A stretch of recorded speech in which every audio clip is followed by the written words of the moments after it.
Orang Amerika yang berasal dari India ini adalah penyelamat Microsoft. Microsoft sebagai perusahaan top company di bidang teknologi itu pernah hampir terjatuh. Bayangin aja, mereka tuh ngalamin stagnan lebih dari 10 tahun. Sebelumnya terkesan gak ada inovasi kalau dibanding sama pesaing mereka.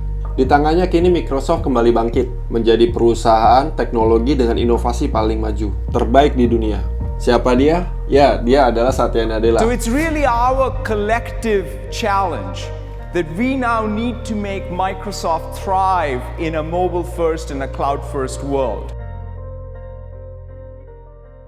Satya Nadella adalah CEO Microsoft sejak tahun 2014 hingga hari ini. Berbicara soal Microsoft, kalau kita tarik ke tahun 2000-an, Microsoft itu pernah jadi top of mind ketika kita berbicara soal teknologi di tahun 2000-an.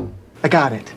I got it. We could tell her that you got mugged on Friday night. Nah, she'd want a police report. Click on the auto sum? Hey, you only... Pasar komputer memang dikuasai oleh desktop dan laptop, sehingga Microsoft menjadi raja pada saat itu. Hingga tahun 2013, Microsoft tidak lagi memberikan inovasi yang berarti bagi kita sebagai user. Sehingga Microsoft menjadi stagnan dan hampir terjatuh. Tren pasar berubah.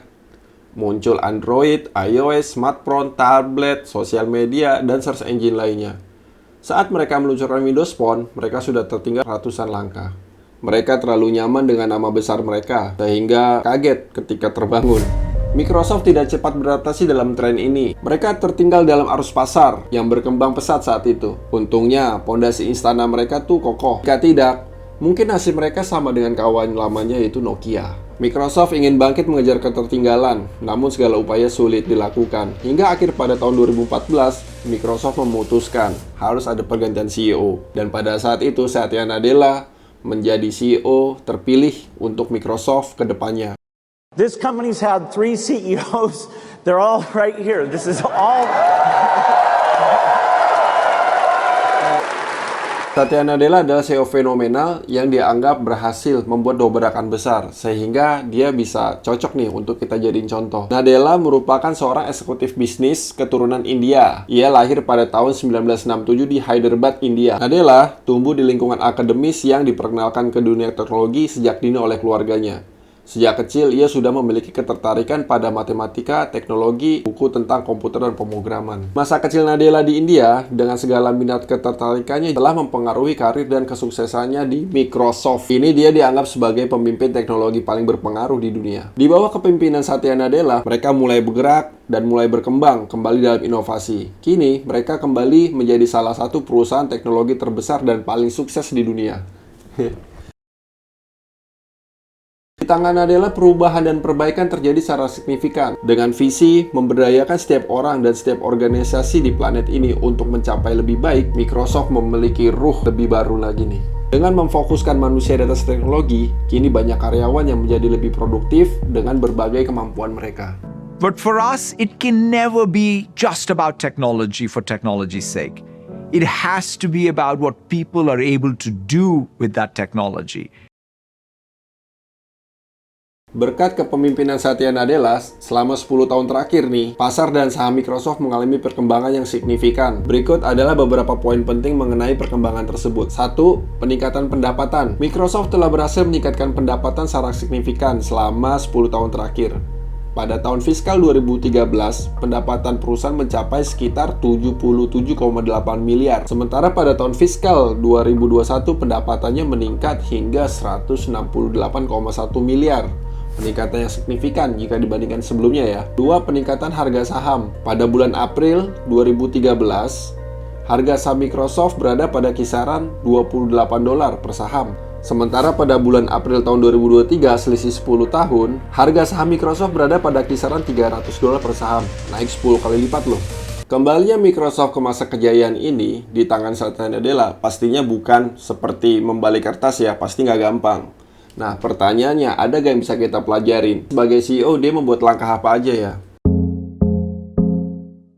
Kalau misalnya kita baca berbagai sumber, langkah yang dilakukan Satya Nadella itu banyak. Tapi kita tuh punya rangkuman 3 hal. Yang pertama, membangun manusia. Kedua, mengutamakan user. Ketiga, membuat kemitraan yang strategis seluas-luasnya. Tentang membangun manusia, kabarnya Microsoft setelah dipegang Satya Nadella mengalami perubahan besar dalam internal. Yang pertama, soal hierarki. Kedua, soal batasan manajemen. Ketiga, soal kebebasan berpendapat atau mencoba. Strategi ini sebetulnya banyak sih ya dipakai sama startup-startup yang ada di Amerika. Bahkan sudah diadopsi banyak di Indonesia. Cuman pada saat itu Microsoft baru melakukan perubahan setelah dipegang Satya Nadella. Mereka para pegawai jadi nggak ada lagi batasan antara atasan dan bawahan. Setiap pegawai itu boleh berpendapat atau menyampaikan ide. Bahkan mereka dikasih kesempatan untuk membuat eksperimen. Mereka juga boleh gagal juga. Jadi di sini tuh asik banget. Makanya sekarang manusianya tuh terbangun dan mereka tuh bisa mengeksplorasi banyak hal. Yang dulu tuh Microsoft mungkin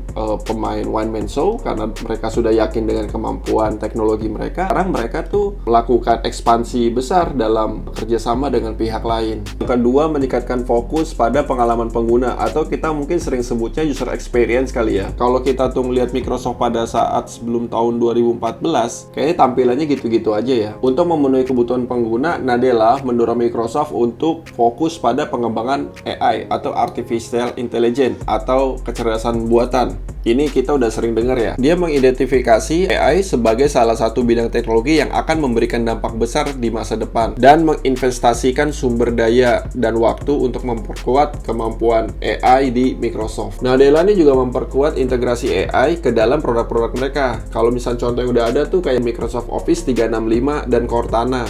Dalam hal ini, keputusan Microsoft berkolaborasi dengan OpenAI digadang-gadang menjadi keputusan Microsoft paling berhasil selama masa Satya Nadella. Salah satunya paling kita rasain hari ini ketika teman-teman mencoba browser Microsoft Edge, itu ada mesin pencari Bing. Microsoft Edge dan mesin pencari Bing itu udah dibekali dengan teknologinya OpenAI. Misalkan kita mau melakukan pencarian, itu bisa dibantu lebih cepat karena ada chatbot GPT-nya di dalamnya. Teman-teman udah nyobain belum?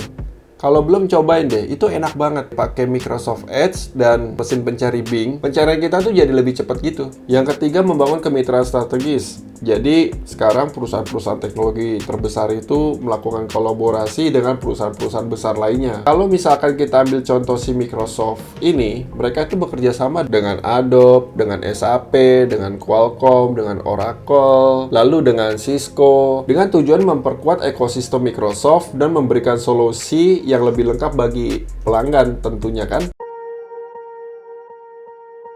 Jadi sekarang kita jadi udah tahu ya pencapaian Satya Nadella terukur dari 2 hal. Pertama, dari sisi pendapatan Microsoft. Kedua, dari sisi kenaikan harga saham. Terus kemudian strateginya ada 3. Yang pertama, tentang membangun manusia. Yang kedua, mengutamakan user. Yang ketiga, membangun kemitraan strategis. Kalau boleh, gue tuh pengen buat beropini nih. Jadi, dari keseluruhan keputusan Nadella, itu ada 2 hal yang paling keren menurut gue. Pertama, membangun manusia. Kenapa? Karena mau perusahaan itu sebesar apapun, dengan teknologi semaju apapun, dengan budget yang sebesar apapun, kalau manusianya tidak terbangun, maka itu semua akan percuma. Bener gak sih? Yang kedua, keputusan investasi Nadella. Misalnya kayak contoh, Satya Nadella berinvestasi ke LinkedIn, kemudian berinvestasi ke OpenAI. Bayangin deh, di masa depan kita tuh semua akan sangat dekat dengan AI. Bahkan semua pekerjaan akan menggunakan AI. Keputusan Microsoft ini udah keputusan paling tepat banget dan paling hebat banget. Ya, itulah yang bisa kita bahas soal Satya Nadella. Mudah-mudahan ada beberapa pelajaran yang bisa kita petik. Walaupun Microsoft perusahaan besar banget, semoga bisa kita terapin ke perusahaan-perusahaan kita yang masih kecil-kecil nih. Sehingga mudah-mudahan bisa jadi besar juga. Oke?